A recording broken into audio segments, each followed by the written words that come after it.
หนึ่งเนาะซึ่งเป็นเมืองล่องแจ้งพี่น้องบ้านน้ำผาใหญ่เนาะแขวงไส้สมบูรณ์เด้อพี่น้องเด้อเนาะกาลครั้งหนึ่งที่เคยมาเนาะเขาก็อยากเก็บภาพบรรยากาศให้ป้าให้ลุงได้เบิ่งพี่น้องเนาะความสวยงามถ้ายืนอีกจักประมาณ10 นาทีก็สิมีหมอกหรือว่าฝนโปรยปลายลงมาฝนเนี่ยเนาะห้องกูเบิกอยู่เพิ่นว่าแล้วเห็นซื้อเลยเนาะโอ้ยจอดยังไงก็ได้ขึ้นมาหมอกหน้ากันก็ได้ขึ้นทางก็ได้เนาะดูพี่น้องเก็บภาพบรรยากาศวิวทิวทัศน์ให้บรรลุFCได้เบิ่งนำกันพี่น้องเนาะบ้าตัวมื้อนี้อาบหมอกเด้อพี่น้องเด้อเนาะผู้ทางนั้นฝนตกลกยาเขาเด้อ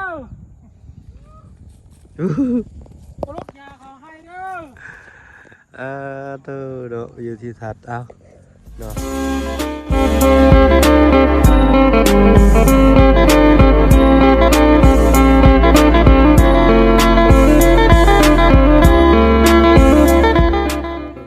ทักทายเด้อพี่น้องเด้อน้องกาบทักทายสบายดีเนาะใหญ่ใจดีแล้วก็ FC เบิร์ดทุกท่าน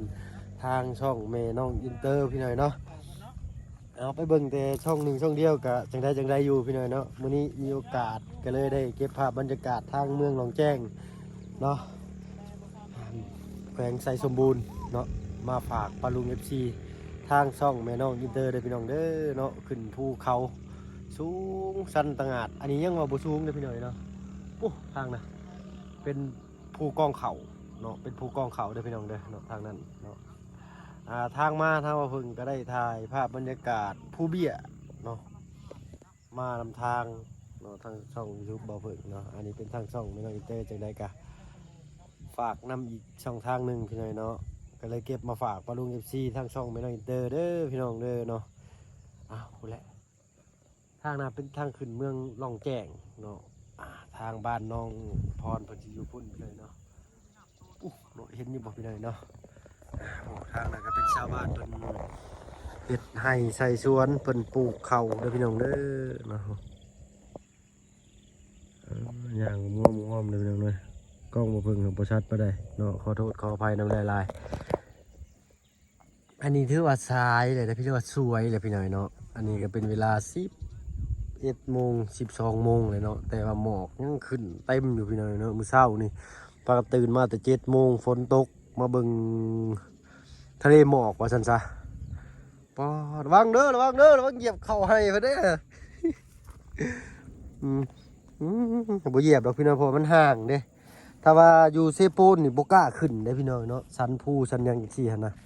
เนาะบ่โตกระตูบน้อยอีกหั่นน่ะเป็นอยู่ทางเซปูนบ่กล้าขึ้นได้พี่น้อยสันภูแบบนี้นี่อันตรายเนาะยันเพิ่นยังเก็บกู้ตรวจสอบบ่เบิดเนาะถ้าว่าอยู่พี่ใครเนี่ยยังมาหับเลยพุ่นเครื่องบินพี่น้อยเนาะอยู่ไสล่ะบาดคือสิอยู่ต่ำอยู่เด้เพราะว่าเฮาอยู่สูงมีเครื่องบินผ่านเฉยทางนี้กันเนาะทางเบาเตียงกับเบาเงาแล้วก็น้องพัชชัยเพิ่นพี่น้อยเนาะโอ้มาได้เบาเงาฮะ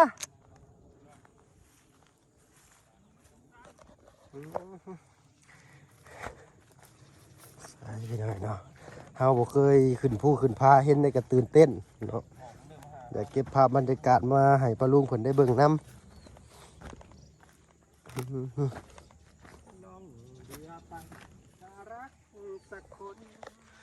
รวยหรือจนมียังลุงบันคนคือกัน อันนี้ลบลิขสิทธิ์เพิ่นบ่ถ้าพี่น้อยเนาะมาบุญปีนี้มากินสบายดีจ้ะสบายดี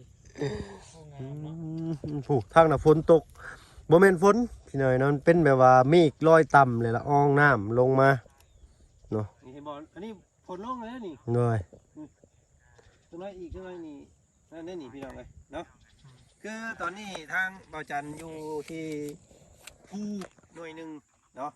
ซึ่งเป็นเมืองล่องแจ้งพี่น้องบ้านน้ำผาใหญ่เนาะแขวงไส้สมบูรณ์เด้อพี่น้องเด้อเนาะกาลครั้งหนึ่งที่เคยมาเนาะเขาก็อยากเก็บภาพบรรยากาศให้ป้าให้ลุงได้เบิ่งพี่น้องเนาะความสวยงามถ้ายืนอีกจักประมาณ10 นาทีก็ ก็สิมีหมอกหรือว่าฝนโปรยปลายลงมา คุณเนี่ยเนาะ แม่นกำลังมาหาเฮา เด้อรอถ่าบ่ลุงรอถ่าบ่ พุ่นแล้วกระตูบน้อยพุ่นแล้วปล่อย ไปสั่นไปโอ้ทางบ่อเตียงเพิ่นอยู่พุ่นพี่น้องเนาะโอ้เด้อเมืองร่องแจ้งแขวงไสสมบูรณ์เด้อพี่น้องเด้อเนาะใครมีโอกาสได้ผ่านมาทางนี้ก็แวะ เพื่อน เที่ยว พร ช ค ม นเนาะ เด้นี่เจ้าเห็นบ่เนี่ยเห็นแต่พระแม่น่ะ หันเนาะ ของนั่นน่ะให้หน้า อันนี้ฮะหันนั่นแหละหันเนาะอันนั้นได้พี่น้องเห็นบ่เนาะ เอ้ยเด้อป้า ถ่ายได้ไปนำ เกี่ยวเข้ากันเบิดเลยนี่ ว่าดอกมันก็ห่าง มัน นี่ อยู่พี่น้อง มันห่างพี่น้องเนาะ ยังบ่ทันเป็นเนาะมันเป็นในเช็ดโจน งาม อืมถ้าว่าอยู่ทางเจ็ดโปนบ่กล้าขึ้นสิได้เนาะอุ้ยผักสไลด์ อู้ผักสลัด ผักสลัดผักสลัดก็มี งามดีผักสลัด ผักสไลด์บ้านเราเอิ้นนี่ เดี๋ยวของเพิ่นเด้อเดี๋ยวของเพิ่นเด้อเด้อ เป็ดกระไผ่มีพริกพร้อมเลยพี่น้องเอาเบิ่งนี่นะพี่น้องบ่เหยียบของเพิ่นได้เนาะเพิ่นก็บ่ได้ห้ามบ่ได้ห่วงดอกพี่น้องเนาะแต่ว่าเพิ่นน่าสิบ่อยากให้เหยียบเครื่องปลูกของฟังเพิ่นนั่นแหละเนาะ นี่มันนี่ มันใช่เนาะมันเครือ มันอันนี้แล้วอันนี้กินทางเข้าได้มัน มันเครือมันสลางมันสลาง ปอโตละอองฝนมาฮอดแล้ว เงยสมค้าได้มันเนาะขุดลงไปเกลือเป็นแบบตัดซื้อลงไปเลยเลย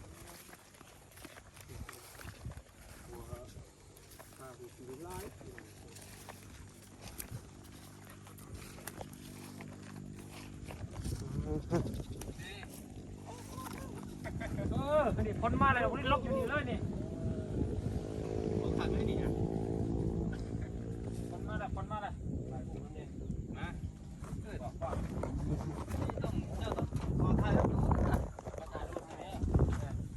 เดี๋ยวเมื่อเขาถ่ายรูปด้วยเพิ่นก่อน มาถ่ายรูป เด้อ เจ้าดูป้าเคยมาชิคมือยังไม่ขึ้น อุ้ยแม่งยังนี่ กดใจไว้แล้ว เดี๋ยวซึ่งสิคักว่าขึ้นมาเบิ่งก่อนว่าเนาะ ไม่หมอกเนาะ มายังไงผลมาได้ยังไง หาเบิ่งในอย่างเลยแต่ว่าคอยเห็นดูได้บ่จันเนี่ยเพราะว่าไปตลอดลาใต้ก็แบบนี้แหละที่คอยไปนะก็นี่เนี่ย บรรยากาศท่ามกลางเขาให้ สิปูนเขายังพูอยู่แต่มันบุคักแบบนี้นะ คือโจ้เนาะ จริงเจ้า จริงเชื่อ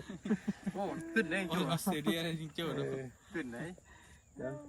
ไปสัตว์ ป้าสัตว์เนาะ ป้ากันล ไป ง วาง เบิ่ง เรีย เรีย ง ง งาน งา กัน น บ้าน ทาง ที่ไหนเนาะ เกิดน้องพรเพิ่นพุ่นแหละบ้านนี้ มาให้ขินมาเหยียบเขาให้เพิ่น พี่น้อยเนาะใกล้สิได้เวลาลงไปบ้านสาวพรเนาะพักผ่อนหย่อนกายจักหน่อยก่อนปีนภูขึ้นมาเมื่อกี้นี่พี่น้อยเนาะถนนหนทางเกี่ยวพุ่นนะพี่น้อยแล้วก็ลงภูไปหันเกี่ยวไปหันเกี่ยวลงพุ่นนี่ภูเส้นทางแดงๆพุ่นแหละแมนเพื่อสิฮอด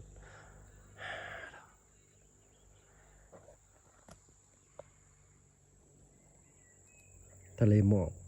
ยามบ่ายๆได้นี่พี่น้อยยามเช้านี่กว่านี้